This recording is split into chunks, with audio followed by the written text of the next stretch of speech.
E aí galerinha do YouTube, de boa? É... Esse é o quarto vídeo do canal. Eu só queria falar que, como vocês podiam ver no último vídeo, eu tava aqui no Oceano Change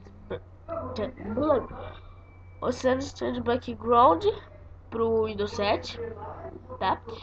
Eu não sabia ainda como usar papel de parede assim, porque eu só usava assim, ó, porque eu não sabia.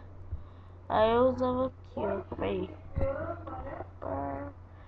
Não, eu usava picture, não.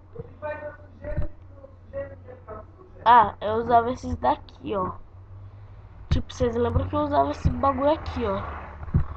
Negócio mal feito, caramba. Não é feio, isso aqui eu não gosto muito. Aí tá. Aí tá. Você vê aqui.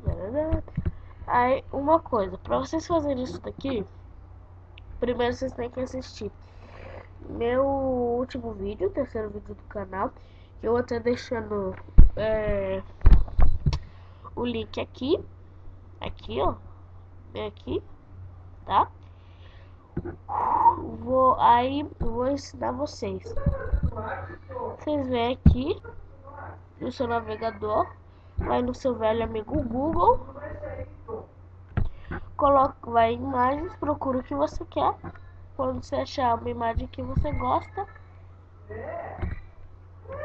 aí você vai lá, faz assim, clica com o botão direito, aí vocês vão isso aqui, salvar imagem como, tá?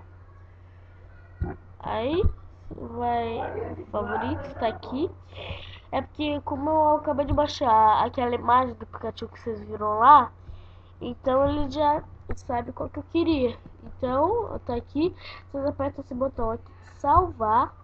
Eu não vou salvar porque eu não quero, foi qualquer uma. Aí vocês vêm aqui, eu sempre tinha background. Aí aquela imagem lá, quanto mais pesada, mais leve ela for no tamanho, ela vai estar penúltima ou última ou primeira, sei lá, tá?